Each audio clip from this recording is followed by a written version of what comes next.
जय हिंद दोस्तों, नमस्कार। डेली रीड बुक में आप सभी का स्वागत है।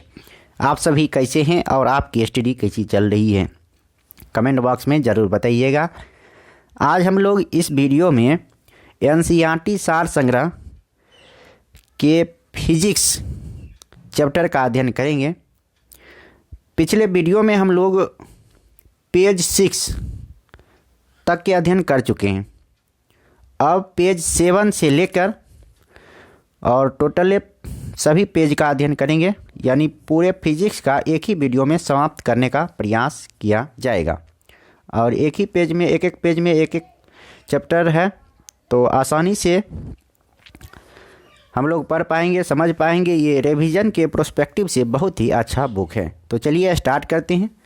और जो भी आप एग्ज़ाम की तैयारी करते हैं, उन सभी एग्ज़ाम में ये सारे प्रश्न आएंगे, निश्चित रूप से आएंगे, और आपको बहुत ही फ़ायदा मिलेगा। आपकी सफलता में ये 4 चांद लगाएगा। तो चलिए स्टार्ट करते हैं। पहला यानी छठा टॉपिक है पदार्थों के समान गुण, जनरल प्रॉपर्टीज ऑफ सब्सटेंसेज। तो इसका पहला प्रश्न देखते हैं क्या है। पहला प्रश्न है, साबुन के बुलबुले का दाब वायुमंडलीय दाब से कम होता है अथवा अधिक होता है। तो इसका सही जवाब होगा अधिक होता है। साबुन के बुलबुले का दाब वायुमंडलीय दाब से अधिक होता है। स्वचालित हाइड्रोलिक ब्रेक किस सिद्धांत पर कार्य करता है? तो पास्कल के सिद्धांत पर कार्य करता है स्वचालित हाइड्रोलिक ब्रेक। जहां हाइड्रोलिक का इस्तेमाल किया जाएगा वहाँ समझिए पास्कल का ही इस्तेमाल, पास्कल के सिद्धांत का प्रयोग किया जाता है। बर्फीले क्षेत्रों में शीतकाल में जब झील की ऊपरी सतह का पानी बर्फ में बदल जाता है, फिर भी उसके अंदर रहने वाले जलीय जंतु जीवित रहते हैं, क्योंकि पानी का घनत्व 4 डिग्री सेल्सियस पर सबसे अधिक होता है। इस कारण झील के भीतर पानी नहीं जमता है। अगला प्रश्न है, नदी से समुद्र में प्रवेश करने पर किसी जहाज की क्या प्रतिक्रिया होती है? जब नदी से समुद्र में प्रवेश करती है तो जहाज वह समुद्र में कुछ ऊपर उठ जाता है। अगला प्रश्न है, जब किसी झील की तली से उठकर वायु का बुलबुला ऊपरी सतह पर आता है तो उसके आकार पर क्या प्रभाव पड़ेगा? तो उसका आकार बढ़ जाता है। किसी वस्तु की मात्रा बदलने पर उसके घनत्व पर क्या प्रभाव होगा? इसका सही जवाब होगा वस्तु का घनत्व अपरिवर्तित रहेगा। किसी वस्तु की मात्रा बदलने पर घनत्व पर उसके कोई प्रभाव नहीं पड़ता है। हवाई जहाज से यात्रा करते समय पेन की स्याही क्यों निकलने लगती है? तो इसका जवाब होगा कि वायु दाब में कमी होने के कारण हवाई जहाज से यात्रा करते समय पेन से स्याही बाहर निकलने लगती है। नदी की अपेक्षा समुद्र में तैरना आसान क्यों होता है? तो नदी की अपेक्षा समुद्र में तैरना आसान इसलिए होता है क्योंकि समुद्री जल का घनत्व नदी के जल से अधिक होता है। समुद्र में प्लवन करते हुए बर्फ का पिंड पानी की सतह से कितना भाग ऊपर उठा होता है? 1/9 भाग ऊपर उठा होता है। इसलिए जब बर्फ पिघलती है तो पानी के स्तर में कोई परिवर्तन नहीं होता है। पृष्ठ तनाव यानी सरफेस टेंशन का क्या कारण है? तो अणुओं के मध्य संसंजक बल के कारण पृष्ठ तनाव होता है, यानी कोहेसिव फोर्स के कारण पृष्ठ तनाव होता है। बैरोमीटर के पैमाने में अचानक गिरावट आने पर कौन सी दशा इंगित होगी? तो बैरोमीटर का प्रयोग सामान्यतः वायुमंडलीय दाब को मापने के लिए किया जाता है। अगर बैरोमीटर में अचानक गिरावट आती है तो इसका अर्थ है कि तूफानी मौसम आएगा, यानी वायुमंडलीय दाब एकाएक घटेगा तो दूसरे दिशा की वायु वहाँ पर आने की प्रयास करेगा, जिसके कारण वह तूफान लाएगा। तेल जल के पृष्ठ पर क्यों फैल जाता है? क्योंकि तेल का पृष्ठ घनत्व जल से कम होता है। तेल का पृष्ठ घनत्व जल से कम होता है, इसीलिए यह जल के पृष्ठ पर फैल जाता है। वर्षा की बूंदें गोलाकार क्यों होती है? वर्षा की बूंदें गोलाकार जल के पृष्ठ तनाव के कारण होता है, सरफेस टेंशन के कारण होता है। सभी प्रश्न इंपॉर्टेंट है। कुएं से पानी से भरी बाल्टी को ऊपर खींचते हैं तो क्या अनुभव होता है? यह कि बाल्टी पानी की सतह से ऊपर आकर भारी हो जाती है। अगला प्रश्न है, वायुमंडल में बादलों के तैरने का क्या कारण है? वायुमंडल में बादल क्यों तैरते हैं? तो वायु के घनत्व की तुलना में बादलों का घनत्व कम होता है, इसीलिए कम घनत्व के कारण बादल वायुमंडल में तैरते हैं।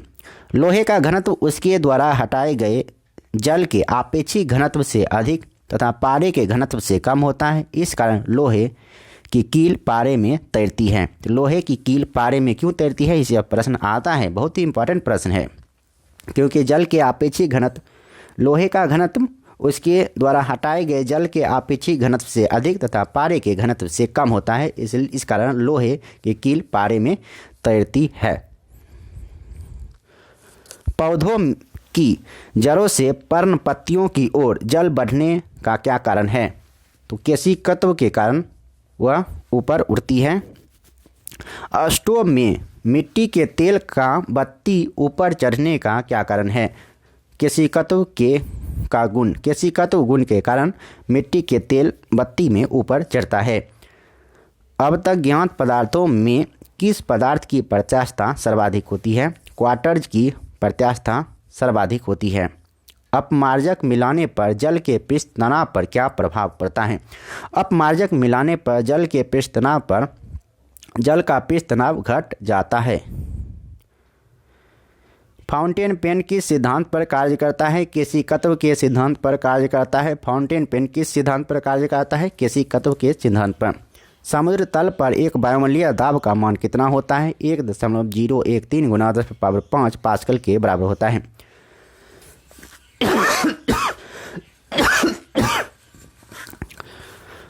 प्रश्न है, समुद्र तल पर एक वायुमंडलीय दाब का मान कितना होता है? 1.013 × 10⁵ पास्कल के बराबर होता है।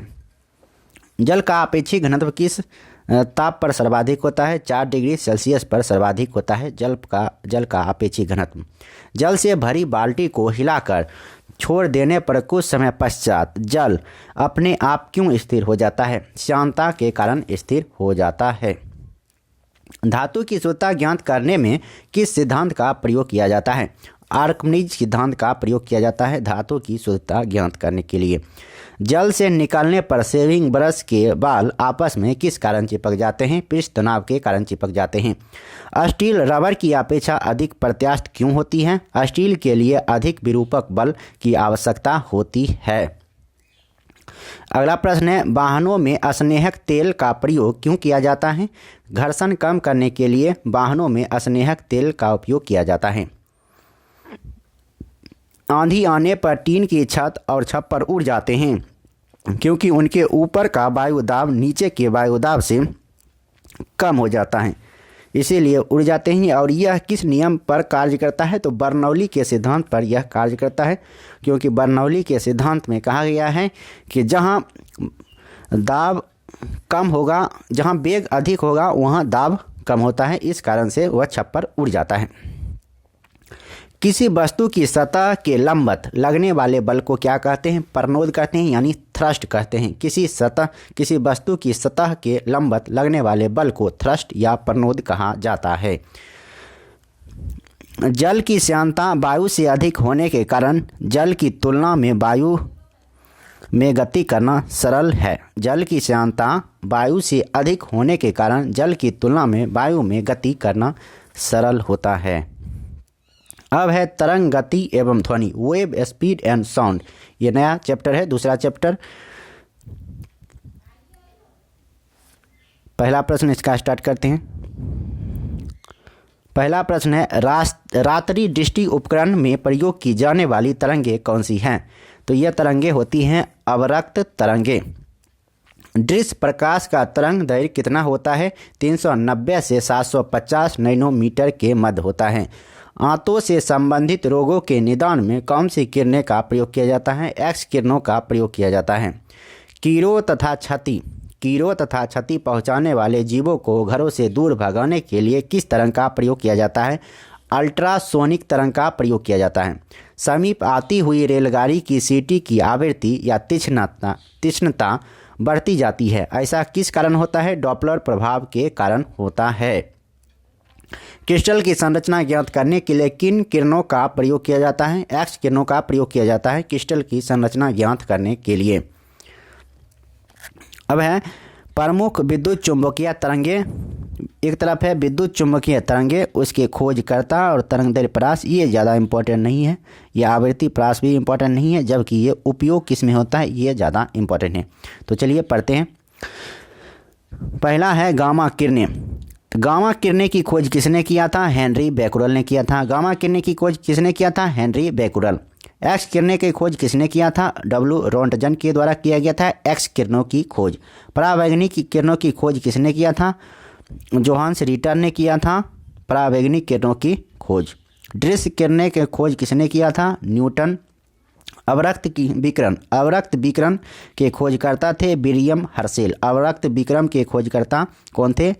विलियम हर्शेल थे। लघु रेडियो तरंगे के खोजकर्ता हेनरिक हटर्ज थे। दीर्घ रेडियो तरंगी के खोजकर्ता हैं मार्कोनी। अब देखिए, गामा किरणें का उपयोग नाभिकीय अभिक्रिया तथा कृत्रिम रेडियो सक्रियता में किया जाता है। एक्स किरणों का प्रयोग चिकित्सा एवं औद्योगिक क्षेत्र में किया जाता है। परावैंगनिक किरणें की खोज सिकाई करने, प्रकाश विद्युत प्रभाव उत्पन्न एवं जीवाणुओं को नष्ट करने में किया जाता है। परावैंगनिक किरणों की खोज की ये उपयोग। दृश्य किरणों का उपयोग, इनकी उपस्थिति से वस्तुएं दिखाई देती हैं। दृश्य किरणों। अवरक्त विकिरण का उपयोग फोटोग्राफी में, सिकाई में एवं टीवी के रिमोट कंट्रोल में किया जाता है। अवरक्त विकिरण। लघु रेडियो तरंगों का उपयोग रेडियो, टेलीविज़न, रडार एवं टेलीफोन में किया जाता है। अगला है रेडियो एवं टेलीविज़न के प्रसारण में दीर्घ रेडियो तरंगे का इस्तेमाल किया जाता है। अगला प्रश्न है, दीर्घ रेडियो तरंगे वायुमंडल की किस परत से परावर्तित होती है? आयन मंडल से परावर्तित होती है। कूलीज नलिका ट्यूब का प्रयोग कौन सी किरणें उत्पन्न करने के लिए किया जाता है? एक्स किरणें। कोबाल्ट 60 समानता विकिरण चिकित्सा में प्रयुक्त होता है। गामा किरणें। बंद चूल्हे में किसका प्रयोग किया जाता है? बंद चूल्हे में सूक्ष्म तरंगों यानी माइक्रोवेव का प्रयोग किया जाता है। सुदूर संवेदी युक्ति नियंत्रण में एक अंतर्निर्मित स्रोत होता है। अवरक्त विकिरण। दो उत्तरोत्तर श्रृंग अथवा दो उत्तरोत्तर गर्त के बीच की दूरी को क्या कहते हैं? तरंग दैर्घ्य कहते हैं, और तरंग दैर्घ्य का मात्रक होता है एंगस्ट्रम। अगला प्रश्न है,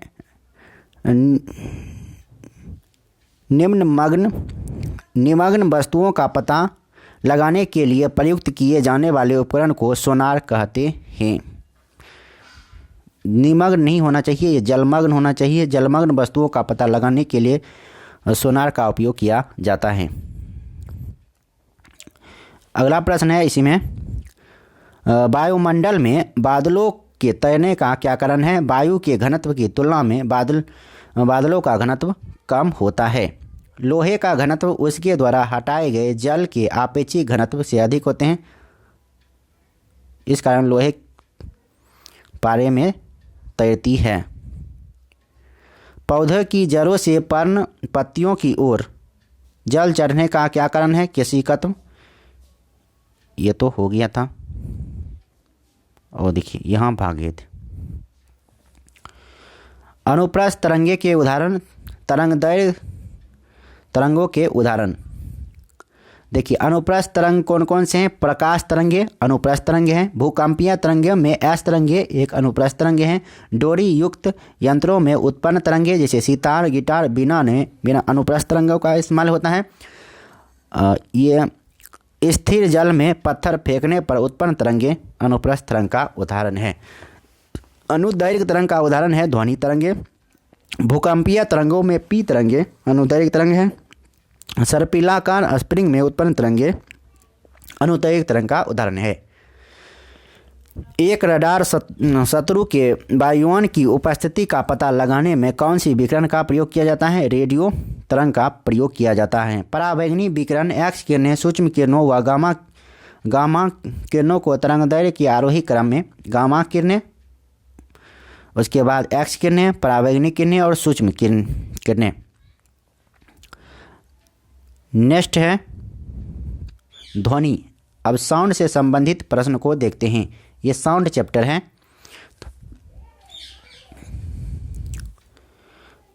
पहला प्रश्न है पराध्वनि जेट यानी सुपरसोनिक जेट से वायुमंडल की किस परत से को क्षति पहुंचती है? तो ओजोन परत को क्षति पहुंचती है। किसे मापने हेतु डेसिबल इकाई का प्रयोग किया जाता है?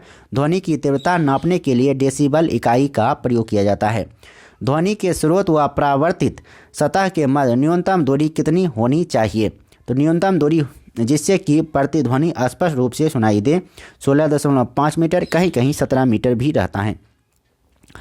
वायु में ध्वनि का वेग कितना होता है? वायु में ध्वनि का वेग होता है 343 मीटर प्रति सेकेंड। 343 मीटर प्रति सेकेंड होता है वायु में ध्वनि का वेग।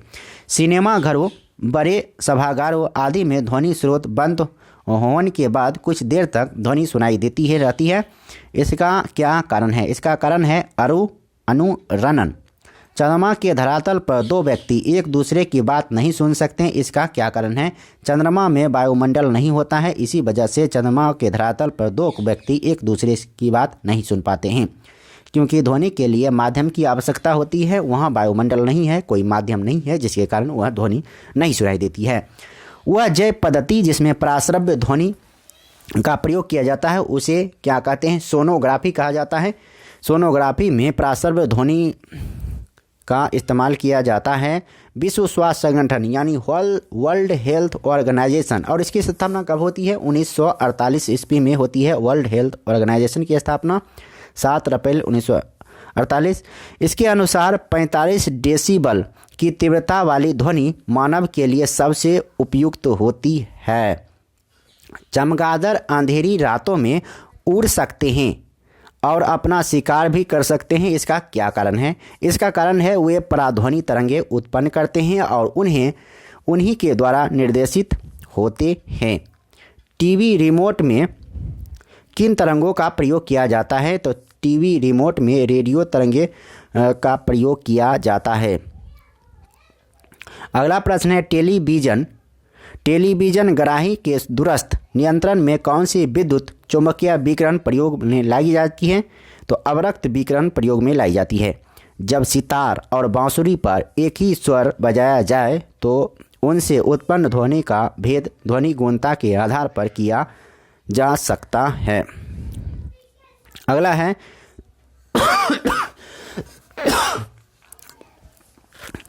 है जल, लोहा व नाइट्रोजन में ध्वनि के वेगों का आरोही क्रम। तो जल में पहले होगा जल, उसके बाद पहले होगा नाइट्रोजन, जल, उसके बाद लोहा। तो यानी नाइट्रोजन में ध्वनि का वेग उससे थोड़ा कम, उससे ज़्यादा जल में और सबसे ज़्यादा लोहा में होगा। विभिन्न माध्यमों में ध्वनि की चाल का क्रम। तो ठोस में अधिक होता है ध्वनि की चाल, उसके बाद होता है द्रव में, और गैस में सबसे कम होता है। तापमान का ध्वनि के वेग पर क्या प्रभाव पड़ता है? तापमान का ध्वनि पर, तो तापमान के घटने से ध्वनि का वेग घटता है, जबकि तापमान के बढ़ने से ध्वनि का वेग बढ़ता है। ध्वनि किस माध्यम से होकर गुजर नहीं सकती है? तो ध्वनि निर्वात से होकर गुजर नहीं सकती है। ध्वनि तरंगे ठोस तथा गैस दोनों माध्यमों में गमन कर सकती है तथा धातु में ध्वनि का वेग सबसे अधिक होता है। स्टेथोस्कोप किस सिद्धांत पर कार्य करता है? स्टेथोस्कोप ध्वनि के परावर्तन के सिद्धांत पर कार्य करता है। एकॉस्टिक्स में किसका अध्ययन किया जाता है? एकॉस्टिक ध्वनि का। और एकॉस्टिक्स में किसका अध्ययन किया जाता है? ध्वनि का अध्ययन किया जाता है। ध्वनि तरंगों में कौन सी घटना घटित नहीं हो सकती है? ध्रुवण। ध्वनि तरंगों में ध्रुवण की घटना नहीं घटित होती है। यह प्रकाश तरंगों में ध्रुवण की घटना होती है। ध्वनि का तारत्व यानी पिच किस पर निर्भर करता है? आवृत्ति पर निर्भर करता है। ध्वनि का तारत्व आवृत्ति पर निर्भर करता है। प्रतिध्वनि का कारण होता है ध्वनि तरंगों का परावर्तन। प्रतिध्वनि का कारण क्या है? ध्वनि तरंगों का परावर्तन है। पराश्रव्य तरंगों की आवृत्ति लगभग कितनी होती है? पराश्रव्य तरंगों की आवृत्ति लगभग होती है 20,000 हर्ट्ज से अधिक। पराश्रव्य तरंगों की ध्वनि आवृत्ति कितनी होती है? 20,000 हर्ट्ज से अधिक होती है। मानव श्रव्य तरंगों की आवृत्ति कितनी होती है? 20 से 20,000 हर्ट्ज होती है मानव श्रव्य तरंगों की आवृत्ति। पराश्रव्य ध्वनि तरंगें किसके द्वारा सुनी जा सकती हैं? कुत्तों एवं डॉल्फिन द्वारा सुनी जा सकती हैं। पराश्रव्य ध्वनि तरंगें किसके द्वारा सुनी जा सकती हैं? कुत्तों एवं डॉल्फिन के द्वारा। अब है पहले इधर देखिए, इधर देखते हैं। ध्वनि एक तरफ है ध्वनि स्रोत और उसके बाद है तीव्रता। तो साधारण बातचीत में कितना डेसिबल होता है? 30 से 40 डेसिबल साधारण बातचीत में। तेज बातचीत में 50 से 60 डेसिबल। तेज संगीत एवं शोर में 80 डेसिबल से अधिक होते हैं। पेड़ के पत्तों की सरसराहट में 10 से 20 डेसिबल होते हैं। सायरन यानी पुलिस एम्बुलेंस में 110 से 120 डेसिबल होते हैं। जेट विमान में 140 से 150 डेसिबल होते हैं। और औद्योगिक संयंत्र कारखाने में ध्वनि का तीव्रता होती है 100 से 120 डेसिबल। तो एक बार रिपीट करते हैं। साधारण बातचीत के लिए ध्वनि की तीव्रता होती है 30 से 40 डेसिबल। तेज बातचीत के लिए ध्वनि की तीव्रता होती है 50 से 60 डेसिबल। तेज संगीत शोर में 80 डेसिबल से अधिक। पेड़ पत्तों की सरसराहट में ध्वनि की तीव्रता होती है 10 से 20 डेसिबल। सायरन यानी पुलिस एम्बुलेंस की सायरन में 110 से 120 डेसिबल की तीव्रता होती है। जेट विमान में 140 से 150 और औद्योगिक संयंत्र कारखाने में 100 से 120। अब है विभिन्न माध्यमों में ध्वनि की चाल 25 डिग्री सेल्सियस पर। जी हाँ, 25 डिग्री सेल्सियस पर ही एनसीईआरटी में है और एनसीईआरटी में 25 डिग्री सेल्सियस पर है। इसी वजह से ग्रुप डी के हर एक आप एग्जाम में जब देखिएगा प्रीवियस ईयर में तो 25 डिग्री सेल्सियस पर ध्वनि का वेग पूछा गया है एक ना एक प्रश्न, तो इसलिए ध्यान रखना है।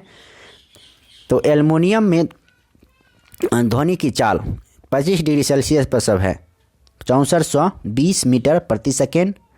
स्टील में ध्वनि की चाल 5960, लोहा में 5950, कांच में 3980, जल में 1402 0 डिग्री सेल्सियस पर 1402, वायु में 0 डिग्री सेल्सियस पर 331, ऑक्सीजन में 316, हाइड्रोजन में 1286 मीटर प्रति सेकेंड। समुद्री जल में ध्वनि की चाल होती है 1533 मीटर प्रति सेकेंड और सामान्य जल में ध्वनि की चाल होती है 1493 मीटर प्रति सेकेंड। एक बार रिवीजन कर लेते हैं। एल्युमिनियम में ध्वनि की चाल 6420 मीटर प्रति सेकेंड, स्टील में 6460, लोहा में 5950 मीटर प्रति सेकेंड, कांच में 5980, जल में 1402, वायु में 331, ऑक्सीजन में 316, हाइड्रोजन में 1286, समुद्री जल में ध्वनि का चाल 1533 और सामान्य जल में ध्वनि की चाल होती है 1493 मीटर प्रति सेकेंड।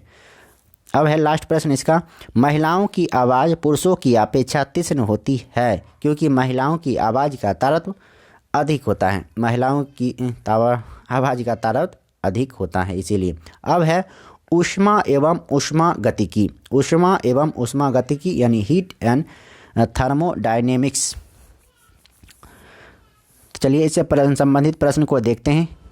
हाइड्रोजन से भरे हुए गुब्बारे को पृथ्वी से छोड़ने पर गुब्बारे में क्या परिवर्तन होगा? गुब्बारे के आयाम में वृद्धि होगी।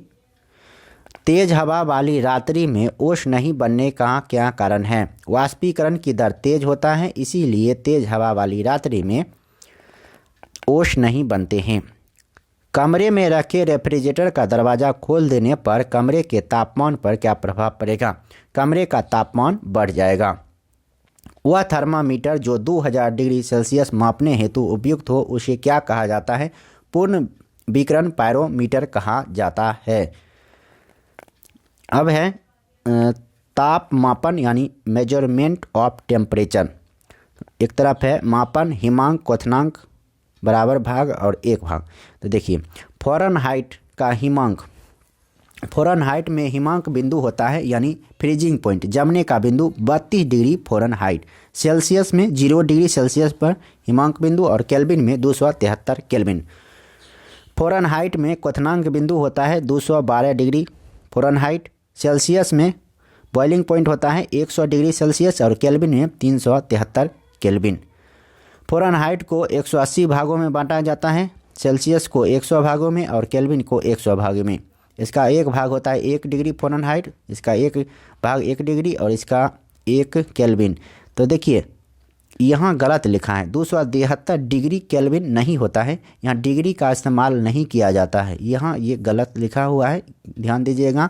यहाँ 273 सिर्फ केल्विन होगा, यहाँ डिग्री नहीं होगा। केल्विन में डिग्री का इस्तेमाल नहीं किया जाता है, ये बात ध्यान रखिएगा, सीधे होगा 273 केल्विन। परम शून्य ताप से क्या तात्पर्य है? परम शून्य ताप वह तापमान होता है, सैद्धांतिक रूप से न्यूनतम संभव तापमान को परम शून्य ताप कहा जाता है। स्वचालित इंजनों में हिमरोधी के रूप में किस पदार्थ का प्रयोग किया जाता है? एथिलीन ग्लाइकोल का प्रयोग किया जाता है। जब बर्फ़ पिघलती है तब उसके आयतन पर क्या प्रभाव पड़ता है? जब बर्फ़ पिघलती है तो उसका आयतन घटता है। अगला प्रश्न है, थर्मोस्टेट यंत्र का संबंध तापक्रम से है जिसका उपयोग किसी निकाय का दाब स्वनियंत्रित करना है। अगला प्रश्न है, रेफ्रिजरेटर में थर्मोस्टेट का प्रमुख कार्य क्या है? रेफ्रिजरेटर में थर्मोस्टेट का प्रमुख कार्य है एक समान तापमान को बनाए रखना। रेफ्रिजरेटर में खाद्य पदार्थों को ताज़ा रखने हेतु कितना तापमान आवश्यक है? 4 डिग्री सेल्सियस तापमान आवश्यक है। स्वस्थ मनुष्य के शरीर का सामान्य तापमान कितना होता है? 37 डिग्री सेल्सियस या 310 केल्विन होता है। स्वस्थ मनुष्य के शरीर का तापमान 37 डिग्री सेल्सियस या 310 केल्विन। उबलते जल की तुलना में भाप से हाथ अधिक जलता है, इसका क्या कारण है? उबलते जल की तुलना में भाप से हाथ अधिक जलता है, इसका कारण है भाप में गुप्त ऊष्मा अधिक होती है। शुष्क बैटरी में अमोनियम क्लोराइड और जिंक क्लोराइड विद्युत अपघट्यों का प्रयोग किया जाता है। नेक्स्ट प्रश्न है, पानी में साधारण नमक मिलाने पर पानी का क्वथनांक बिंदु बढ़ जाएगा जबकि हिमांक बिंदु घट जाएगा। पानी में यदि नमक मिलाते हैं तो क्वथनांक बिंदु बढ़ जाएगा जबकि हिमांक बिंदु घट जाएगा। इसीलिए आइसक्रीम में नमक मिलाया जाता है ताकि उसका हिमांक बिंदु घट जाए, ताकि एक सामान्य तापमान पर जल्दी बर्फ़ गले नहीं, जिसे आसानी से आप खाते रहिए। सेंटीग्रेड एवं फ़ारेनहाइट तापमान कितने डिग्री पर एक समान रहते हैं? -40 डिग्री सेल्सियस पर एक समान रहते हैं। शीशे की छड़ जब भाप में रखी जाती है तो इसकी लंबाई पर क्या प्रभाव पड़ता है? लंबाई बढ़ जाता है। सर्दियों में लोहे के टुकड़े और लकड़ी के टुकड़े को छूने पर लोहे का टुकड़ा ठंडा क्यों लगता है? क्योंकि लकड़ी की तुलना में लोहा ऊष्मा का अधिक सुचालक है। यदि वायु का तापमान बढ़ता है तो उसकी जलवाष्प ग्रहण करने की क्षमता पर क्या प्रभाव पड़ता है? तो बढ़ता है। यदि वायु का तापमान बढ़ता है तो उसकी जलवाष्प ग्रहण करने की क्षमता बढ़ता है। पदार्थ की ऊष्माधारिता किस पर निर्भर करता है? पदार्थ की ऊष्माधारिता पदार्थ की विशिष्ट ऊष्मा पर निर्भर करता है। साफ मेघ रहित रातों की तुलना में मेघाच्छादित रातें अपेक्षाकृत अधिक गर्म होती हैं क्योंकि बादल पृथ्वी तथा हवा से ऊष्मा के विकिरण को रोकते हैं। अगला प्रश्न है, जब जल को 0 डिग्री सेल्सियस से 10 डिग्री सेल्सियस तक गर्म किया जाता है तब इसके आयतन पर क्या प्रभाव पड़ेगा? तो पहले घटता है फिर बढ़ता है। जब जल को 0 डिग्री सेल्सियस से 10 डिग्री सेल्सियस तक गर्म किया जाता है तो पहले इसका आयतन घटता है और फिर बढ़ता है। दाब बढ़ने पर जल के क्वथनांक पर क्या प्रभाव पड़ेगा? दाब बढ़ने पर जल का क्वथनांक बढ़ेगा। गर्मी के दिनों में किस प्रकार के छाते का प्रयोग किया जाता है? ऊपर सफ़ेद नीचे काला। गर्मी के दिनों में किस प्रकार के छाते का इस्तेमाल किया जाता है? ऊपर सफ़ेद नीचे काला।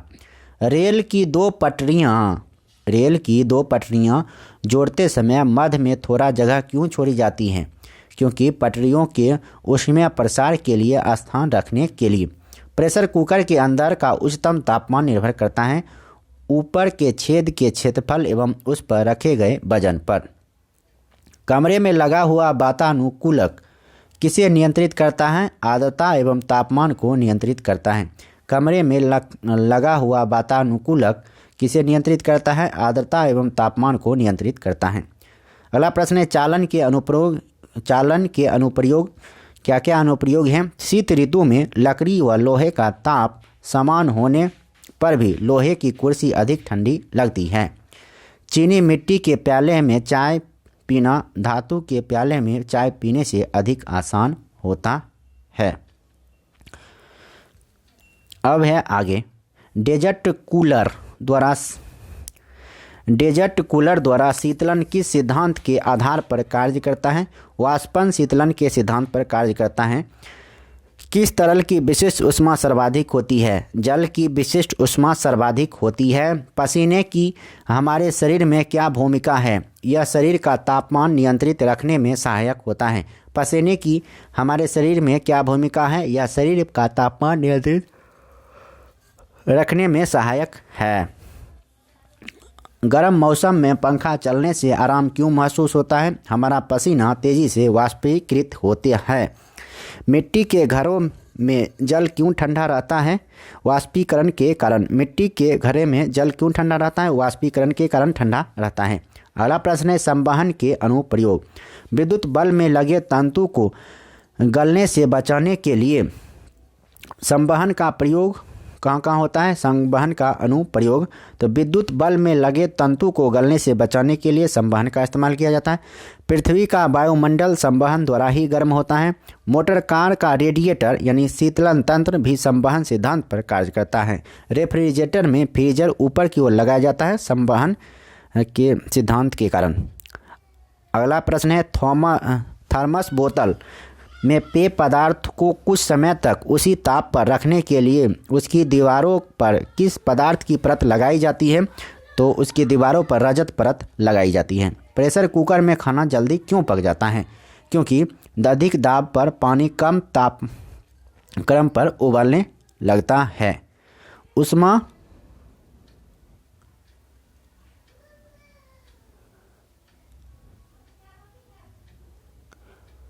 ये क्वेश्चन गलत लग रहा है इसे। प्रेशर कुकर में खाना जल्दी क्यों पक जाता है? क्योंकि अधिक दाब पर पानी कम तापमान पर उबलने लगता है। ये गलत है कि अधिक दाब बढ़ने से क्वथनांक बढ़ जाता है, तो ये इसीलिए अधिक दाब पर इसका क्वथनांक बढ़ने के कारण ऐसा होता है। अगला प्रश्न है ऊष्मा किसका उदाहरण है? ऊष्मा ऊर्जा का उदाहरण है। सीटी स्कैन करने में कौन सी किरणें प्रयोग की जाती है? एक्स किरणें प्रयोग की जाती है सीटी स्कैन में। आदर्श गैस की आंतरिक ऊर्जा किस राशि पर निर्भर करती है? केवल ताप पर निर्भर करती है आदर्श गैस की आंतरिक ऊर्जा। बर्फ का अपने गलनांक पर पिघलना किस प्रक्रम का उदाहरण है? समतापी प्रक्रम का उदाहरण है। बर्फ का अपने गलनांक पर पिघलना किस प्रक्रम का उदाहरण है? समतापी प्रक्रम का उदाहरण है। निम्न ताप कैसे प्राप्त करते हैं? रुद्धोष्म प्रक्रम के द्वारा। 1 किलो कैलोरी ऊष्मा कितने जूल के तुल्य हैं? 4.18 गुना 10³ जूल कार्य के तुल्य हैं। विकिरण के अनुप्रयोग। सूर्य की ऊष्मा पृथ्वी तक विकिरण के रूप में पहुंचती है। सूर्य की ऊष्मा पृथ्वी तक विकिरण के रूप में पहुंचती है। ये इसका पॉलिश किए गए जूते धूप में जल्दी गर्म नहीं होते हैं, ये विकिरण के ही कारण। अगला प्रश्न है जल का घनत्व किस ताप पर अधिकतम होता है? जल का घनत्व 4 डिग्री सेल्सियस पर अधिकतम होता है। ऊष्मागतिकी का प्रथम नियम किस अवधारणा की पुष्टि करता है? ऊर्जा संरक्षण की अवधारणा की पुष्टि करता है। जब किसी कांच की बोतल में पानी भरा जाता है और उसे बंद करके जमने दिया जाता है तो बोतल टूट जाती है, क्योंकि पानी जमने पर फैलता है। ऊंचाई बढ़ने के साथ साथ जल का क्वथनांक क्यों घटता है? ऊंचाई बढ़ने के साथ जल का क्वथनांक, ऊंचाई बढ़ने के साथ वायु दाब घटता है, इसीलिए जल का क्वथनांक भी घट जाता है। ऊंचे पहाड़ों पर सदैव बर्फ जमी रहती है, क्योंकि ऊंचे पहाड़ों पर तापमान प्रायः हिमांक से कम रहता है, अतः वहां वातावरण की जलवाष्प जमकर बर्फ बन जाती है। ऊंचे पहाड़ों पर सदैव बर्फ जमी रहती है, क्योंकि ऊंचे पहाड़ों पर तापमान प्रायः हिमांक से कम रहता है, अतः वहां वातावरण की जलवाष्प जमकर बर्फ बन जाती है।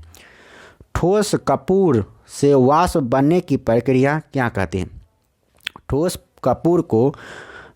कपूर से वाष्प बनने की प्रक्रिया को क्या कहते हैं? ऊर्ध्वपातन कहते हैं, सब्लिमेशन कहा जाता है। सब्लिमेशन क्या है कि वैसे ठोस पदार्थ जिसे गर्म करने पर सीधे गैस में बदल जाए और उस गैस को ठंडा करने पर सीधे ठोस में परिवर्तित हो जाए, तो इस प्रक्रिया को कहा जाता है ऊर्ध्वपातन। और ऐसे पदार्थ को कहते हैं ऊर्ध्वपतित पदार्थ। जैसे क्या हुआ, कपूर हो गया, अमोनियम क्लोराइड हो गया, नौशादर हो गया, नेप्थलीन हो गया, ये सारे ऊर्ध्वपतित पदार्थ हैं। ऊष्मा किस प्रक्रिया द्वारा तीव्र गति से स्थानांतरित होती है? तो तीव्र गति से विकिरण के द्वारा स्थानांतरित होती है ऊष्मा। किसी पदार्थ का तापमान परिवर्तन किए बिना द्रव से गैस में परिवर्तन करने के लिए आवश्यक ऊष्मा को क्या कहते हैं? ऊष्मा की गुप्त ऊष्मा कहा जाता है, वाष्पन की गुप्त ऊष्मा कहा जाता है। किसी पदार्थ का तापमान परिवर्तन किए बिना द्रव से गैस में परिवर्तन करने के लिए आवश्यक ऊष्मा को क्या कहते हैं? वाष्पन की गुप्त ऊष्मा कहा जाता है। एक कृष्णिका यानी ब्लैक बॉडी किसे उत्सर्जित करता है? सभी तरंगदैर्घ्य का विकिरण उत्सर्जित करता है। एथिल अल्कोहल किस तापमान पर जमता है? -114 डिग्री सेल्सियस पर जमता है एथाइल अल्कोहल। तारों के अंदर ऊर्जा उत्पादन के लिए कौन सी अभिक्रियाएं होती हैं? ताप नाभिकीय अभिक्रियाएं होती हैं। तारों के अंदर ऊर्जा उत्पादन के लिए कौन सी अभिक्रियाएं होती हैं? ताप नाभिकीय अभिक्रिया होती हैं। तारों का रंग क्या प्रदर्शित करता है? तारों का रंग उनका तापमान प्रदर्शित करता है। एक बर्फ के कटोरे तथा जल को 0 डिग्री सेल्सियस पर रखने पर क्या परिवर्तन होगा? कोई परिवर्तन नहीं होगा। ऊनी कपड़े शरीर को गर्म क्यों रखते हैं? क्योंकि ऊन एक खराब चालक है, इसीलिए ऊन ऊष्मा का खराब चालक है, बैड कंडक्टर है, इसीलिए ऊनी कपड़े हमारे शरीर को गर्म रखते हैं, क्योंकि हमारे शरीर का जो ताप है वो बाहर निकलने नहीं देते हैं। ऊष्मा की वह मात्रा जो किसी पदार्थ के 1 किलोग्राम द्रव्यमान को उसके क्वथनांक बिंदु पर वाष्प में परिवर्तित करने के लिए प्रदान की जाती है, उसे वाष्पन की गुप्त ऊष्मा कहा जाता है। अगला प्रश्न है, गर्मियों में सफ़ेद कपड़े पहनना अधिक आरामदायक होता है, क्योंकि सफ़ेद ऊष्मा का अधिकांश भाग परिवर्तित कर देते हैं। अगला प्रश्न है, अब है अगला टॉपिक प्रकाशिकी यानी ऑप्टिक्स। प्रकाशिकी से संबंधित प्रश्नों को अब देखेंगे। प्रकाश तंतु किस सिद्धांत पर कार्य करता है? पूर्ण आंतरिक परावर्तन के सिद्धांत पर कार्य करता है प्रकाश तंतु यानी ऑप्टिकल फाइबर। मृग मरीचिका किसका उदाहरण है? प्रकाश का पूर्ण आंतरिक परावर्तन का उदाहरण है मृग मरीचिका। प्रकाश तरंगों के वायु से कांच में जाने पर उनके कौन से गुण प्रभावित होते हैं? तरंग दैर्घ्य और वेग प्रभावित होते हैं। जब प्रकाश एक माध्यम से दूसरे माध्यम में प्रवेश करता है तो उसकी आवृत्ति अपरिवर्तित रहती है।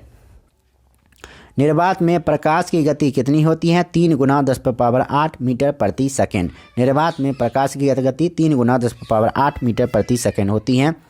प्रकाश संश्लेषण की क्रिया में ऊर्जा का रूपांतरण किस प्रकार होता है? प्रकाश ऊर्जा से रासायनिक ऊर्जा में होता है। दाढ़ी बनाने के लिए किस दर्पण का प्रयोग किया जाता है? अवतल दर्पण का प्रयोग किया जाता है। प्रकाश सजावट के लिए विसर्जन लैंपों में किस गैसों का प्रयोग किया जाता है? नियोन गैसों का प्रयोग किया जाता है प्रकाश सजावट के लिए विसर्जन लैंपों में। लाल रंग की तरंगदैर्घ्य सबसे अधिक, जबकि बैंगनी रंग की तरंगदैर्घ्य सबसे कम होती है। क्षितिज के समीप सूर्य एवं चंद्रमा के दीर्घ वृत्ताकार दिखाई का क्या कारण है? प्रकाश का अपवर्तन। वास्तविक सूर्योदय से कुछ समय पहले से ही सूर्य क्यों दिखाई देने लगता है? प्रकाश के अपवर्तन के कारण दिखाई देने लगता है। खतरे के संकेतों के लिए लाल प्रकाश का प्रयोग क्यों किया जाता है? लाल प्रकाश का प्रकीर्णन सबसे कम होता है, इसीलिए। साबुन के पतले झाग में चमकदार रंग किस घटना के कारण दिखाई देता है? बहुलित परावर्तन यानी मल्टीपल रिफ्लेक्शन और व्यतिकरण के कारण। स्पष्ट दृष्टि की न्यूनतम दूरी कितनी होती है? 25 सेंटीमीटर होती है। दीर्घ तरंगों की अपेक्षा वायुमंडल द्वारा लघु तरंगें अधिक प्रकीर्ण होती हैं, इसलिए आकाश का रंग नीला दिखाई देता है। तंतु प्रकाशिकीय संचार में संकेत किसके द्वारा प्रदान किया जाता है? प्रकाश तरंगों के द्वारा। अगला प्रश्न है, अब है विभिन्न माध्यमों में प्रकाश की चाल यानी मीटर प्रति सेकंड में। निर्वात में प्रकाश की चाल 3 × 10⁸ मीटर प्रति सेकंड होती है। कांच में प्रकाश की चाल 2 × 10⁸ मीटर प्रति सेकंड होती है। जल में प्रकाश की चाल 2 × 10⁸ मीटर प्रति सेकंड होती है। और रॉक साल्ट में 1.96 × 10⁸ मीटर प्रति सेकंड प्रकाश की चाल होती है। तारपीन के तेल में प्रकाश की चाल 2.04 × 10⁸ मीटर प्रति सेकंड होती है। नायलॉन में प्रकाश की चाल 1.96 × 10⁸ मीटर प्रति सेकंड होती है। रॉक साल्ट और नायलॉन में प्रकाश की चाल बराबर होती है। अगला प्रश्न है, अब परंपरागत कैमरे के किस भाग से आंखों के रेटिना की तुलना की जाती है? फिल्म की तुलना की जाती है। एंडोस्कोप किस सिद्धांत पर कार्य करता है? एंडोस्कोप प्रकाश के पूर्ण आंतरिक परावर्तन के सिद्धांत पर कार्य करता है। प्रकाश किरणों की प्रकृति कैसी होती है? प्रकाश किरणों की प्रकृति होती है तरंग एवं कण दोनों समान होते हैं। किस अपारदर्शी वस्तु का रंग उस रंग के कारण होती है जिस रंग को वह परावर्तित करता है? किसी अपारदर्शी वस्तु का रंग उस रंग के कारण होता है जिस रंग को वह परावर्तित करता है।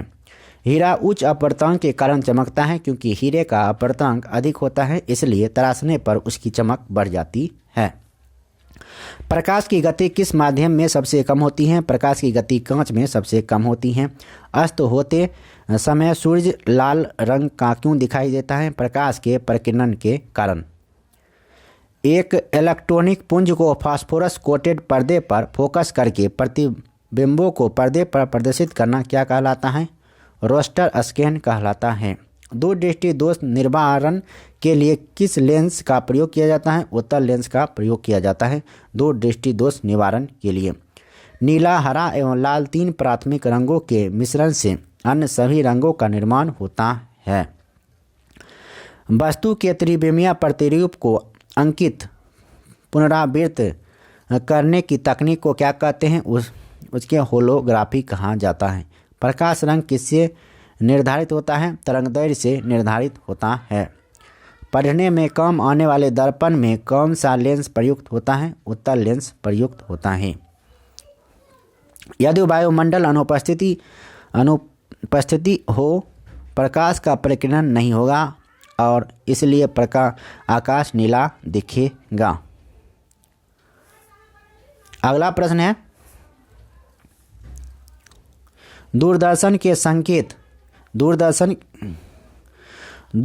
के संकेत एक निश्चित दूरी के बाद क्यों नहीं मिल पाते?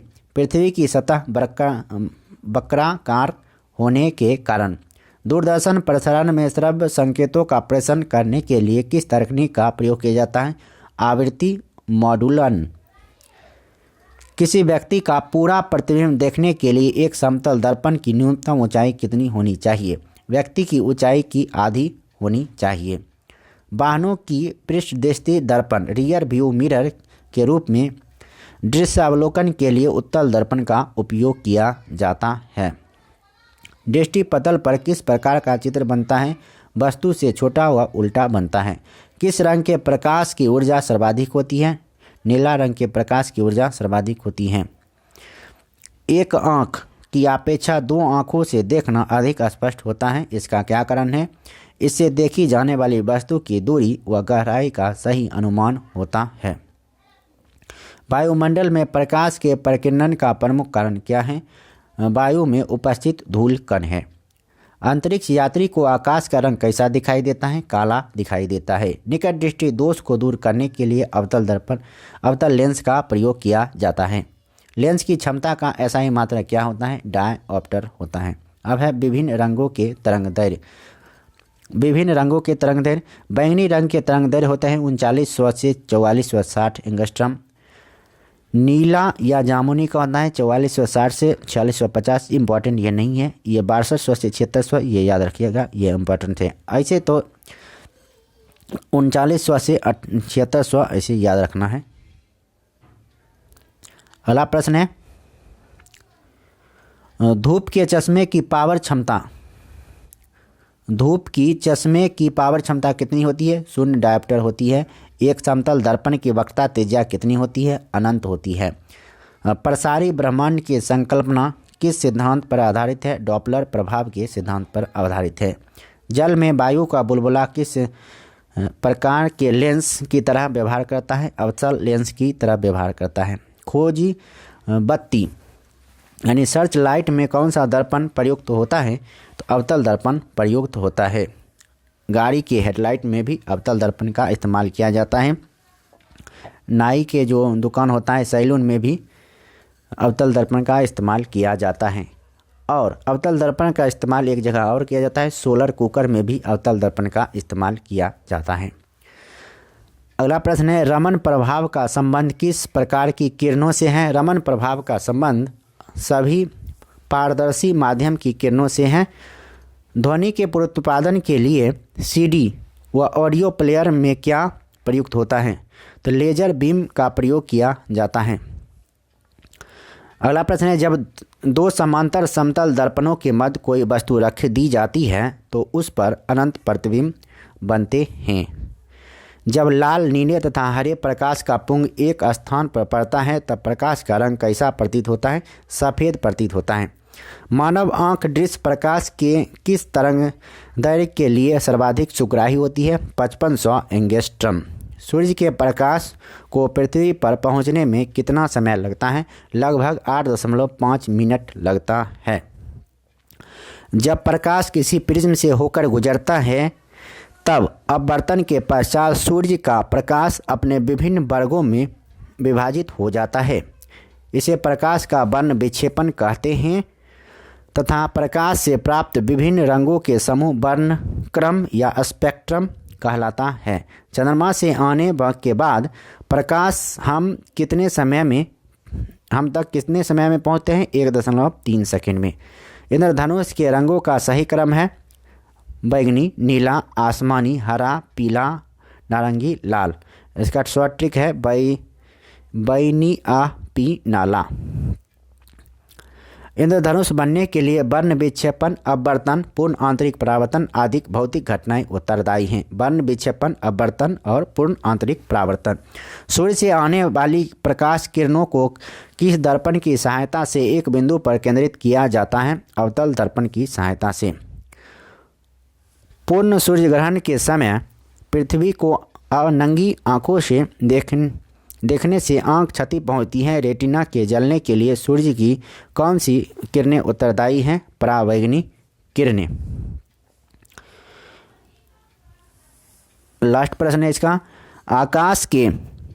आकाश के परावर्तन तथा जल के कणों द्वारा अधिक परिकिरण के कारण समुद्र नीला प्रतीत होता है। अब है नेक्स्ट टॉपिक विद्युत धारा यानी इलेक्ट्रिक करंट। इलेक्ट्रिक करंट से संबंधित अब प्रश्नों को देखेंगे।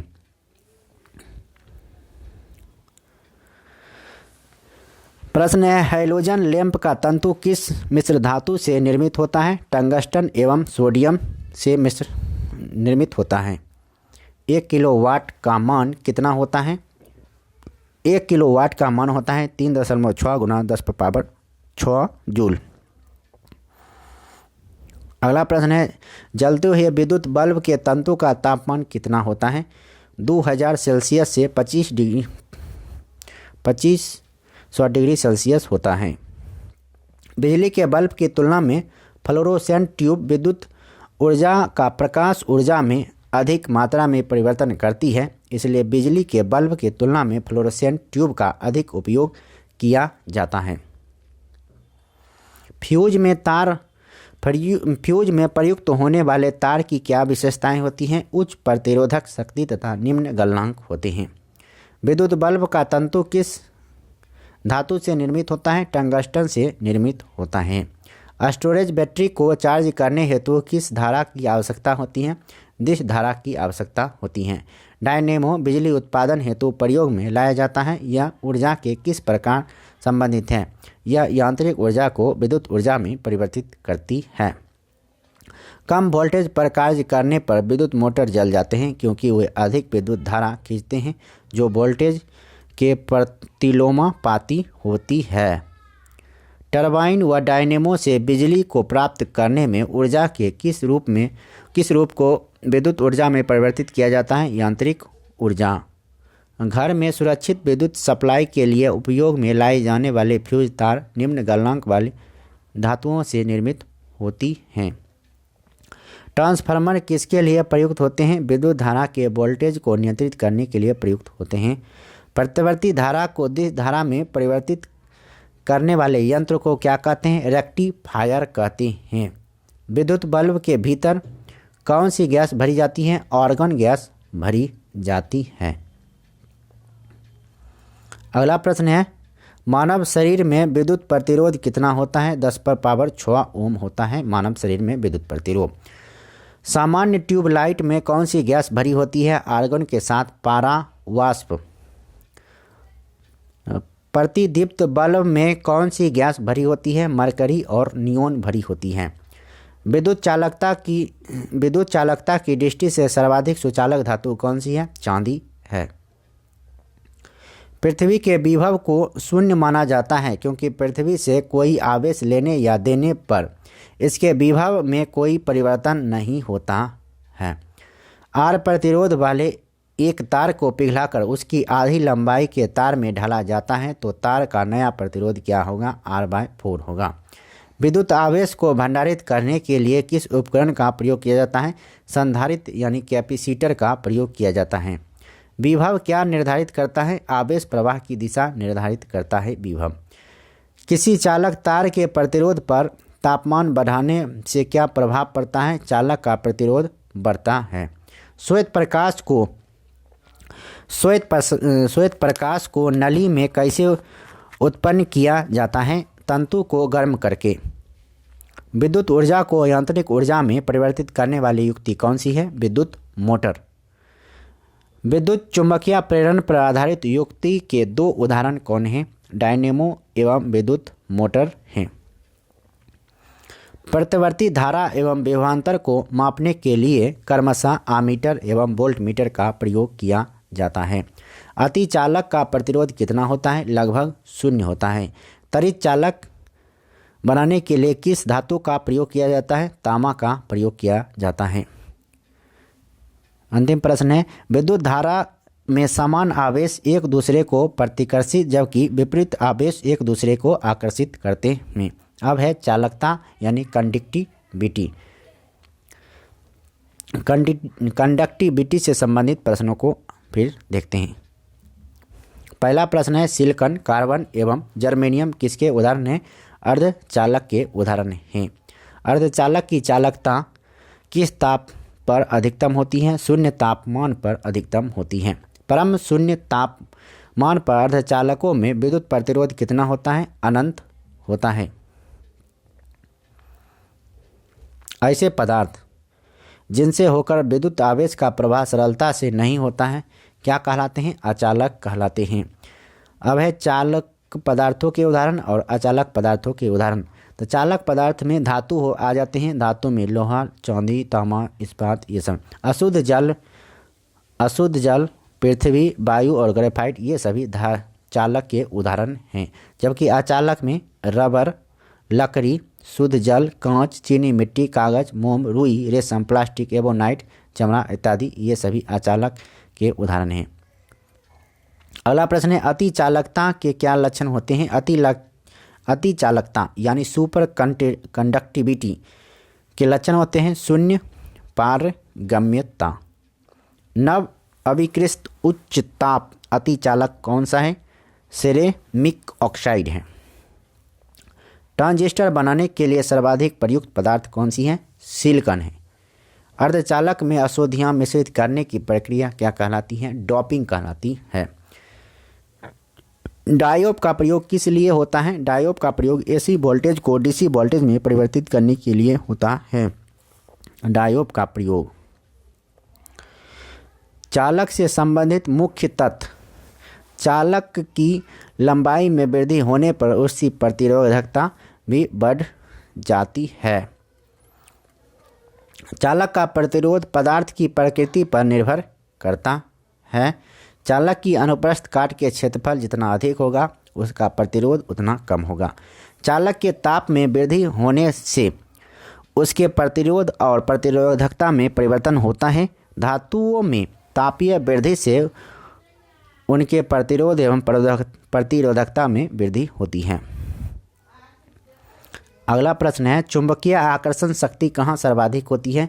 चुंबकीय आकर्षण शक्ति सर्वाधिक होती है चुंबक के दोनों किनारों पर। चुंबकीय कंपास की सुई किस दिशा को प्रदर्शित करती है? उत्तर एवं दक्षिण दिशा को प्रदर्शित करती है। सीजीएस पद्धति में चुंबकीय फ्लक्स का SI मात्रक है मैक्सवेल। ऐसा ताप जो लौह चुंबकीय प्रकृति एवं अनुचुंबकीय प्रकृति के मध्य प्रदर्शित होता है क्या कहलाता है? क्यूरी ताप कहलाता है। किसी चुंबक की आकर्षण शक्ति न्यूनतम कहाँ होती है? चुंबक के मध्य में होती है। प्राकृतिक चुंबक किस धातु के अयस्क होते हैं? लौह के अयस्क होते हैं। स्वतंत्र रूप से लटके चुंबक का आवर्तकाल किस पर निर्भर नहीं करेगा? लटकने की लंबाई पर निर्भर नहीं करेगा। चुंबकीय यामोत्तर के तल में नती सुई किस दिशा में होती है? ऊर्ध्वाधर होगी। त्वरित यानी आकाशीय बिजली से वृक्षों में आग भी लग सकती है क्योंकि इसमें अत्यधिक मात्रा में विद्युत ऊर्जा होती है। सभी चुंबकीय पदार्थों पर चुंबकीय गुण कब कम होता है? जब वे बहुत अधिक गर्म होते हैं। लेंज का नियम किसके अनुरूप है? चुंबकीय फ्लक्स के संरक्षण के अनुरूप है। कौन सा अयस्क प्राकृतिक चुंबक कहा जाता है? मैग्नेटाइट।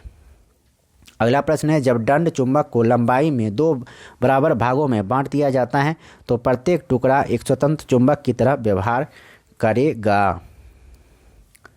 अगला प्रश्न है फ्लेमिंग के दाहिने हाथ के नियम का प्रयोग किसकी दिशा ज्ञात करने के लिए किया जाता है? प्रेरित धारा की दिशा ज्ञात करने के लिए किया जाता है। विद्युत धारा के चुंबकीय प्रभाव सर्वप्रथम की खोज किसने की थी? हैंस क्रिश्चियन ऑस्टेड के द्वारा किया गया था। विद्युत परिपथ में फ्यूज का प्रयोग किया जाता है जब परिपथ से अत्यधिक धारा गुजरे तो फ्यूज दांत टूट जाए और परिपथ टूट जाए। अंतिम प्रश्न है जो धातु विद्युत के सबसे अच्छी सुचालक होती है उसका विशिष्ट प्रतिरोध सबसे कम होता है। अब है अगला प्रश्न नाभिकीय भौतिकी यानी न्यूक्लियर फिजिक्स। पहला प्रश्न है नाभिकीय रिएक्टर में भारी जल का प्रयोग क्यों किया जाता है?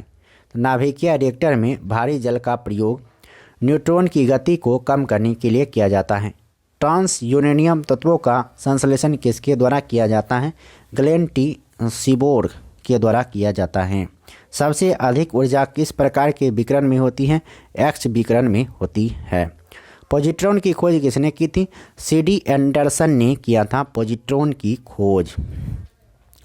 फास्ट ब्रीडर टेस्ट रिएक्टर में यूरेनियम कार्बाइड एवं प्लूटोनियम कार्बाइड मिश्रित ईंधन का प्रयोग किया जाता है तथा शीतलक के रूप में द्रवित सोडियम का प्रयोग किया जाता है।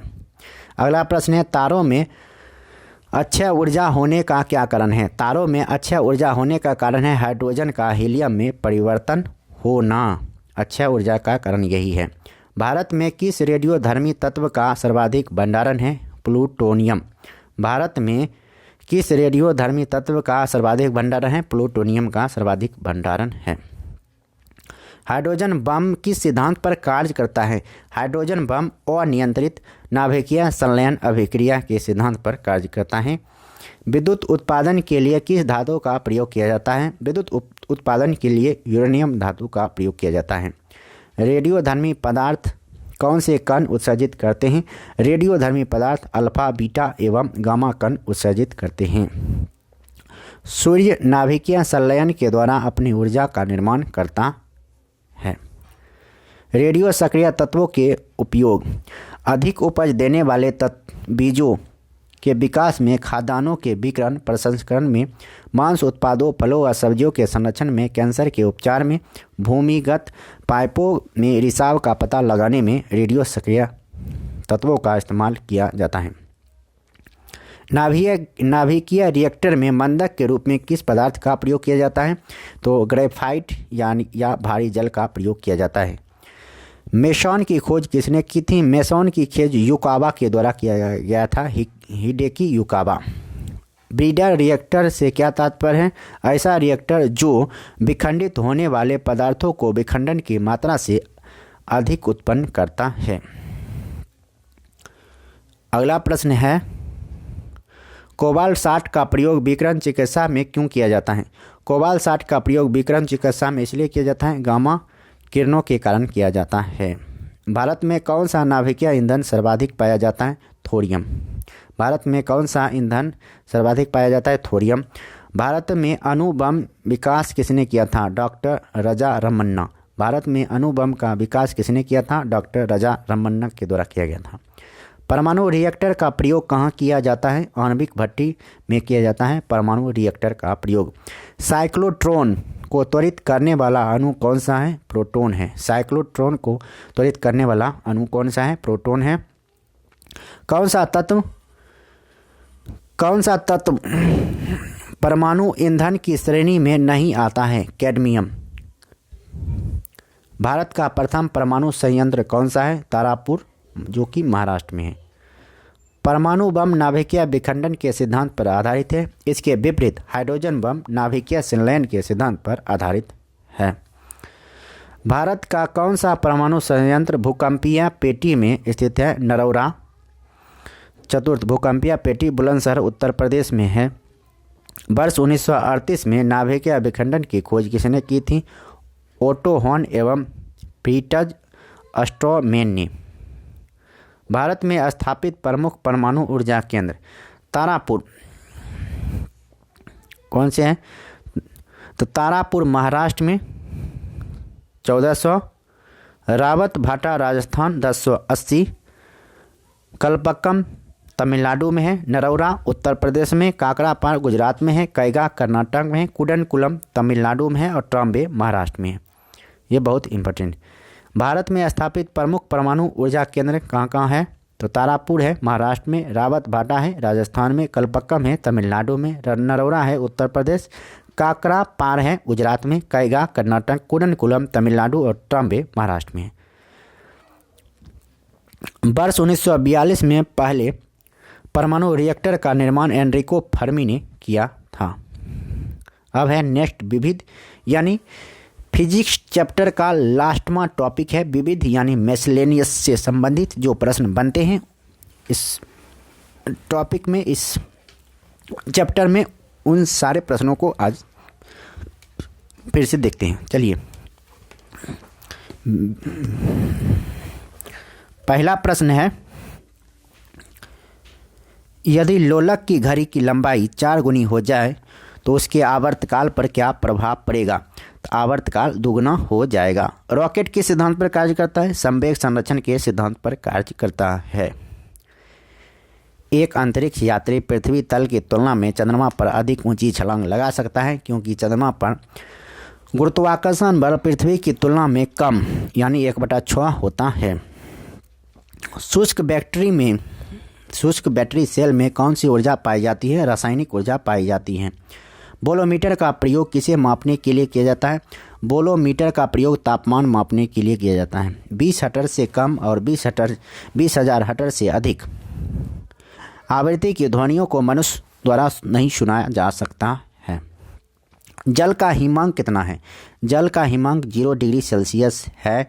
यदि कोई व्यक्ति एक दीवार को धक्का देता है पर उसे विस्थापित करने में असफल रहता है तो वह कितना कार्य करता है? 0 कार्य करता है। विबजियोर स्पेक्ट्रम का संबंध किससे है? प्रकाश से है। चलती बस के अचानक रुकने से यात्री आगे की ओर क्यों झुक जाते हैं? जड़त्व के कारण झुक जाते हैं। न्यूक्लियर रिएक्टर टाइम बम के लेखक कौन हैं? ताकाशी हिरोज हैं। हाइड्रोकार्बन विजन 2025 किससे संबंधित है? पेट्रोलियम उत्पादों के संरक्षण से संबंधित है। यदि कोई सूचना टेलीफोन द्वारा डायल करके अन्यत्र टेलीविज़न स्क्रीन पर पढ़ी जा सके तो उस विधि को टेलीफैक्स कहा जाता है। सॉरी दोस्तों, गला बढ़ गया है ज़्यादा बोलने के कारण, कोई बात नहीं, धीरे धीरे सही।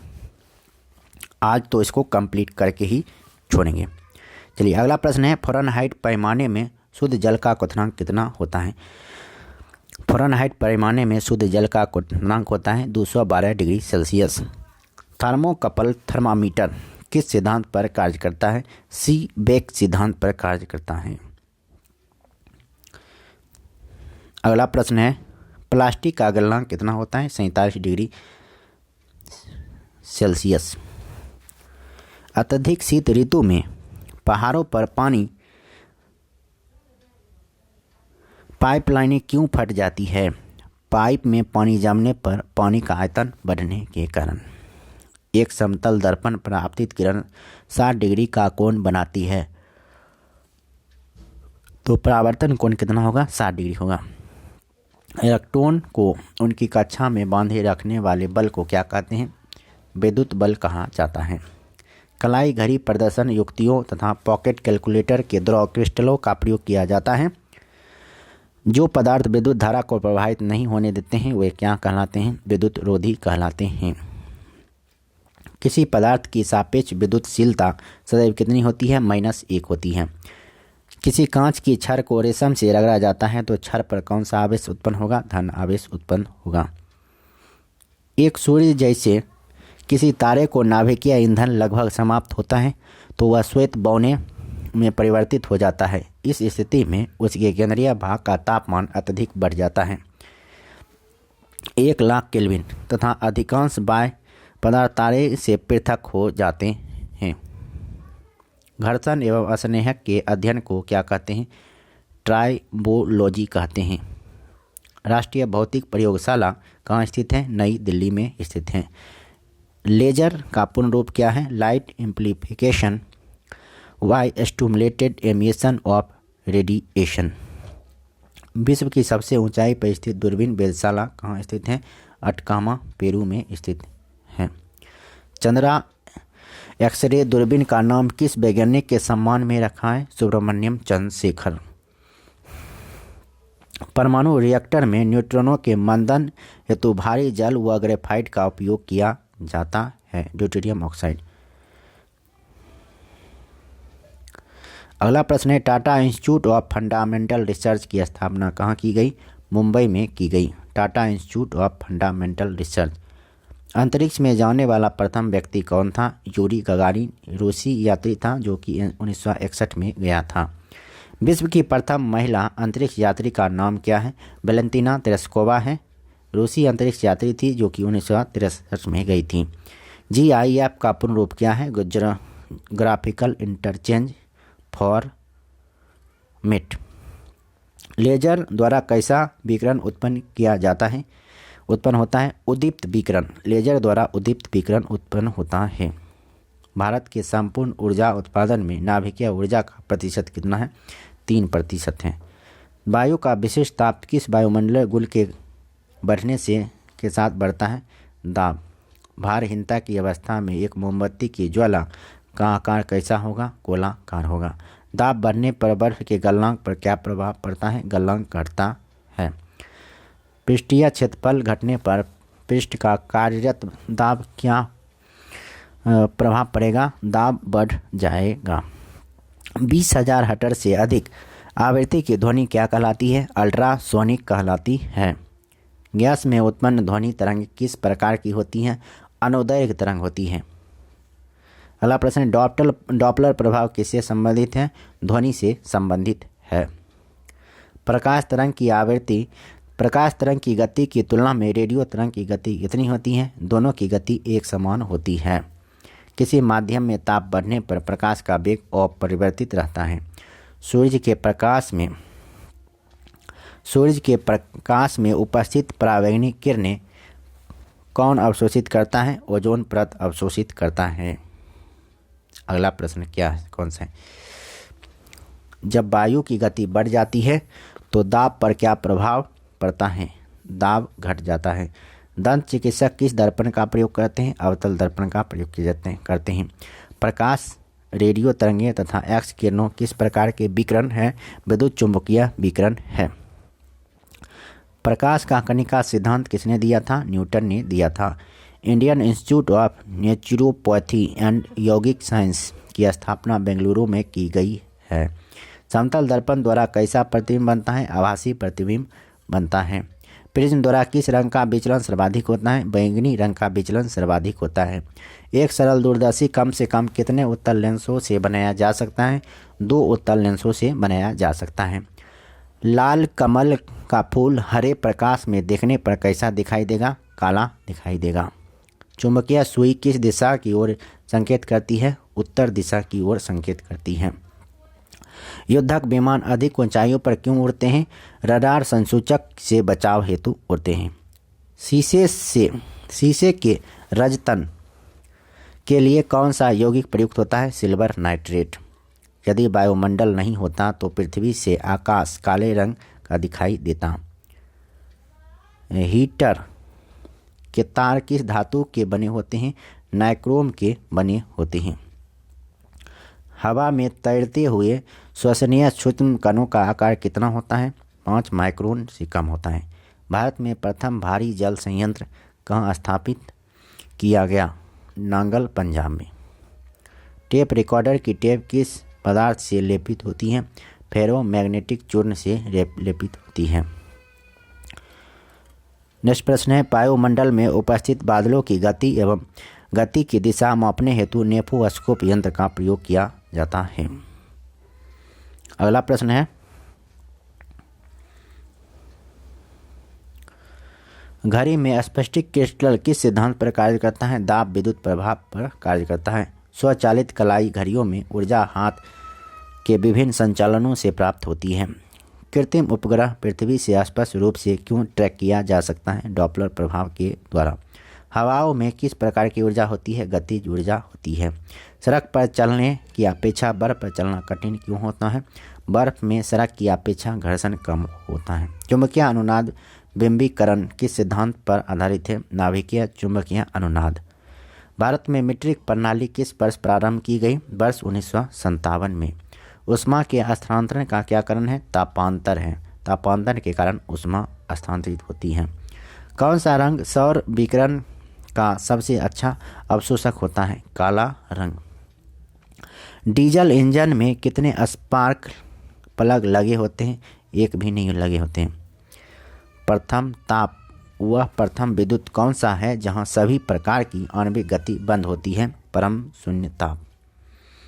यदि 100 ग्राम चीनी को आधा लीटर पानी से मिलाकर एक असंतृप्त चीनी घोल तैयार किया जाए तो उसका आयतन अपरिवर्तित रहेगा। अगला प्रश्न है, टेलीफोन में क्या प्रयुक्त होता है? कार्बन माइक्रोफोन प्रयुक्त होता है। विज्ञान की किस शाखा के अंतर्गत मानव एवं यंत्रों के मध्य स्वचालन एवं संचार विधि का अध्ययन किया जाता है? साइबरनेटिक्स। मनुष्य के लिए सबसे हानिकारक विकिरण कौन सा है? गामा विकिरण है। नियंत्रित नाभिकीय विखंडन अभिक्रिया की अवधारणा सर्वप्रथम एनरिको फर्मी ने प्रस्तुत की थी। मोबाइल चार्जर में कौन सी युक्ति प्रयोग की जाती है? एक अपापचयी ट्रांसफार्मर। अगला प्रश्न है, पदार्थ के संवेग और वेग के अनुपात में किस भौतिक राशि को प्रदर्शित किया जाता है? द्रव्यमान। त्वरित चालक किस धातु के बनाए जाते हैं? तांबे से बनाए जाते हैं। एक व्यक्ति एक संवेदनशील तराजू पर खड़ा है। यदि वह गहरी सांस अंदर लेता है तो तराजू की रीडिंग घट जाएगी। किसी तारे का रंग क्या प्रदर्शित करता है? उसका ताप। हवा का वाष्प घनत्व कितना होता है? 14.4 ग्राम। कल्पक्कम क्यों प्रसिद्ध है? परमाणु ऊर्जा संयंत्र के कारण प्रसिद्ध है। ऊर्जा संरक्षण से अभिप्राय ऊर्जा का न तो सृजन हो सकता है न ही विनाश। इंदिरा गांधी आणविक अनुसंधान केंद्र किस राज्य में है? तमिलनाडु में है। एक वास्तविक गैस किन स्थितियों में एक आदर्श गैस के रूप में क्रिया कर सकती है? उच्च दाब और निम्न तापमान। आवृत्ति मॉड्यूलेशन में आयाम परिवर्तनशील होता है अथवा नियत आयाम नियत रहता है। कौन सी प्रक्रिया ध्वनि तरंग के साथ नहीं दर्शाई जाती है? व्यतिकरण। नीले कांच की प्लेट धूप में नीली क्यों दिखाई देती है? क्योंकि यह नीला रंग संक्रमित करती है। अपमार्जक मिलाने पर पानी के पृष्ठ तनाव पर क्या प्रभाव पड़ता है? पृष्ठ तनाव घट जाता है। यदि तांबे के तार को दोगुना बढ़ा दिया जाए तो उसका प्रतिरोध कितना हो जाएगा? 4 गुना हो जाएगा। ईसीजी किस अंग की गतिविधियों को दर्शाता है? हृदय। वह गुण कौन सा है जो प्रकाश तरंग में दिखता है और ध्वनि तरंग में नहीं दिखता? ध्रुवन। वायु शीतलन किस स्थान के लिए अधिक उपयुक्त है? गर्म और शुष्क जलवायु क्षेत्रों में। वह प्रकाशीय उपकरण कौन सा है जिसकी सहायता से दोनों आँखों से एक साथ दूरवर्ती वस्तुओं का आवर्धित रूप दिखाई देता है? दूरबीन। पॉजिट्रॉन का द्रव्यमान व आवेश इलेक्ट्रॉन के बराबर होता है, इसलिए इसे एंटी इलेक्ट्रॉन कण भी कहते हैं। अगला प्रश्न है, वृत्ताकार पथ के चारों ओर पिंड की गति किस प्रकार की गति का उदाहरण है? समान चाल एवं परिवर्तित वेग। जब वाष्प दाब वायुमंडलीय दाब से बराबर हो जाता है तो द्रव पर क्या प्रभाव पड़ता है? द्रव उबलने लगता है। समुद्र की लहरों में किस प्रकार की ऊर्जा भंडारित होती है? द्रव चालित ऊर्जा, गतिज ऊर्जा, गुरुत्वीय स्थितिज ऊर्जा। लौह चुंबकीय पदार्थ किस तापमान पर अनुचुंबकीय हो जाता है? कहलाता है क्यूरी तापमान। किसी संगीत समारोह की छतें साधारणतः वर्गाकार क्या होती हैं? क्यों होती हैं? क्योंकि वे शोर का अवशोषण करती हैं। कोई वस्तु केवल गुरुत्व क्रिया के अधीन निर्वात में मुक्त रूप से गिर रही है। कौन सी ऊर्जा गिरने के दौरान स्थिर बनी रहेगी? कुल यांत्रिक ऊर्जा। चंद्रशेखर सीमा का प्रतिपादन किसने किया था? एस चंद्रशेखर ने किया था। अगला प्रश्न है, भारतीय अमेरिकी वैज्ञानिक एस चंद्रशेखर को चंद्रशेखर सीमा की गणना, तारों की उत्पत्ति एवं उनकी संरचना तथा कृष्ण छिद्र संबंधी शोध के लिए वर्ष 1983 में भौतिकी के क्षेत्र में नोबेल पुरस्कार प्रदान किया गया था। किस भारतीय वैज्ञानिक को प्रकाश के विकिरण की व्याख्या तथा रमन प्रभाव की खोज के लिए नोबेल पुरस्कार प्रदान किया गया था? चंद्रशेखर वेंकट रमन 1930। कोई कार एक समान चाल से गतिमान है परंतु उसका संवेग परिवर्तित हो रहा है तो उस कार का पथ कैसा होगा? दीर्घवृत्तीय पथ होगा। जब लंबे सूखे बालों को ब्रश किया जाता है तो लट्टें समानता एक दूसरे के अलग हो जाती हैं क्योंकि ब्रश करते समय बालों पर स्थैतिक विद्युत आवेश प्रेरित होते हैं। अब है लिफ्ट में व्यक्ति के भार की विभिन्न स्थितियां। तो देखते हैं कौन कौन सी स्थिति है। स्थिति नंबर 1, पहली स्थिति है क्या? जब लिफ्ट विरामावस्था में हो। तो जब लिफ्ट या एलिवेटर विरामावस्था में हो तब व्यक्ति का आभासी भार व्यक्ति के वास्तविक भार के बराबर होता है। दूसरा है जब लिफ्ट एक समान वेग से ऊपर या नीचे जाती है। इस स्थिति में व्यक्ति का आभासी भार उसके वास्तविक भार के बराबर होता है, अर्थात व्यक्ति को अपने भार में कोई परिवर्तन प्रतीत नहीं होता है। तीसरा है जब लिफ्ट त्वरण से ऊपर जाती है। इस स्थिति में व्यक्ति का भार बढ़ा हुआ प्रतीत होता है, अर्थात व्यक्ति का आभासी भार उसके वास्तविक भार से अधिक होता है। अगला है जब लिफ्ट त्वरण से नीचे आती है। इस स्थिति में व्यक्ति का आभासी भार घटा हुआ प्रतीत होता है, अर्थात व्यक्ति का आभासी भार व्यक्ति के वास्तविक भार से कम होता है। यदि लिफ्ट की डोरी टूट जाए तो इस स्थिति में व्यक्ति स्वतंत्र वस्तु की भांति नीचे गिरेगा, जिससे व्यक्ति का आभासी भार शून्य प्रतीत होगा, अर्थात व्यक्ति भारहीनता का अनुभव होगा। अगला है स्थिति, यदि लिफ्ट के नीचे उतरते समय लिफ्ट का त्वरण गुरुत्वीय त्वरण से अधिक हो। इस स्थिति में व्यक्ति का आभासी भार व्यक्ति पर ऊपर की ओर लगेगा, जिससे वह लिफ्ट की फर्श से उठकर लिफ्ट की छत से जा लगेगा। प्रमुख यंत्र एवं उनके सिद्धांत। यंत्र एक तरफ है यंत्र और एक तरफ है सिद्धांत। भाप का इंजन ऊष्मा गति के सिद्धांत पर कार्य करते हैं। विद्युत जनरेटर विद्युत चुंबकीय प्रेरण के सिद्धांत पर कार्य करते हैं। रॉकेट प्रक्षेपण न्यूटन के गति के सिद्धांत पर कार्य करते हैं। रेडियो व दूरदर्शन विद्युत चुंबकीय संचरण के सिद्धांत पर कार्य करते हैं। वायुयान बर्नौली का तरल गति विज्ञान के सिद्धांत पर कार्य करते हैं। सोनार प्रासरव्य तरंगों का परावर्तन, प्रकाशिक रेसे प्रकाश का पूर्ण आंतरिक परावर्तन, इलेक्ट्रॉन माइक्रोस्कोप इलेक्ट्रॉन की तरंग प्रकृति, फोटोसेल प्रकाश विद्युत प्रभाव, नाभिकीय रिएक्टर नियंत्रित नाभिकीय विखंडन। कृत्रिम बुद्धिमत्ता तथा रोबोटिक्स केंद्र बेंगलुरु तथा robotics society of India Bharat में रोबोटिक्स के प्रमुख संस्थान हैं। अब है नेक्स्ट पेज नंबर 21, ये लास्टवा पेज है। तो इसी के साथ हम ख़त्म करेंगे अब पूरा। भौतिक रसायन विज्ञान से संबंधित भारत की महत्वपूर्ण अनुसंधान संस्थान। भौतिक एवं रसायन विज्ञान से संबंधित देखिए, एक तरफ है संस्थान, एक तरफ स्थान और एक तरफ राज्य।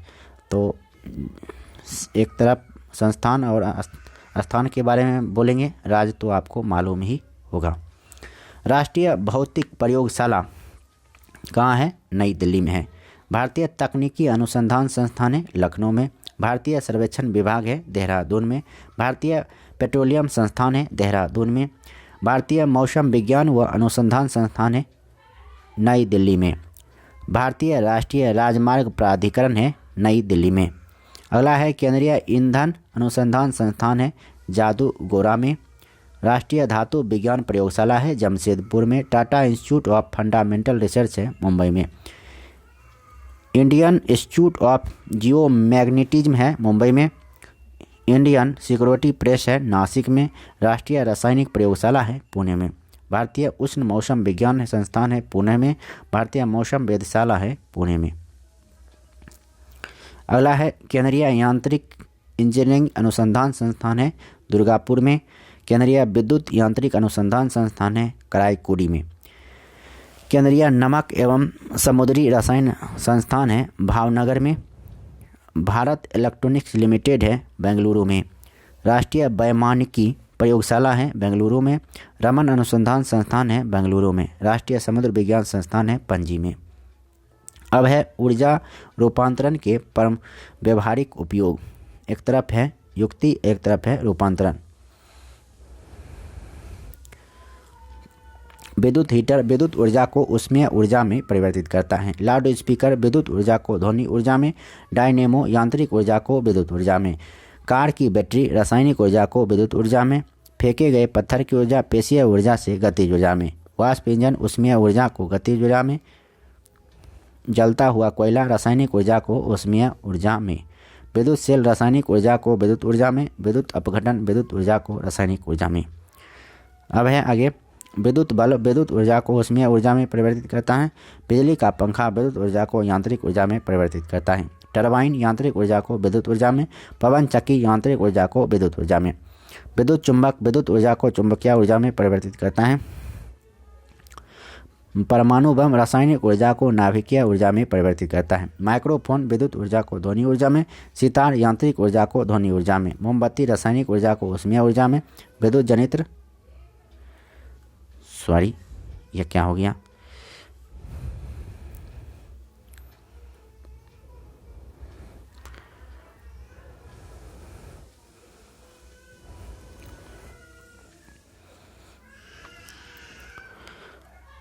पवन चक्की यांत्रिक ऊर्जा को विद्युत ऊर्जा में परिवर्तित करता है।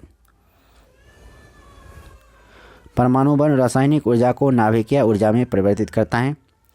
माइक्रोफोन विद्युत ऊर्जा को ध्वनि ऊर्जा में परिवर्तित करता है। सितार यांत्रिक ऊर्जा को ध्वनिक ऊर्जा में। मोमबत्ती रासायनिक ऊर्जा को ऊष्मीय ऊर्जा में। विद्युत जनित यांत्रिक ऊर्जा को विद्युत ऊर्जा में।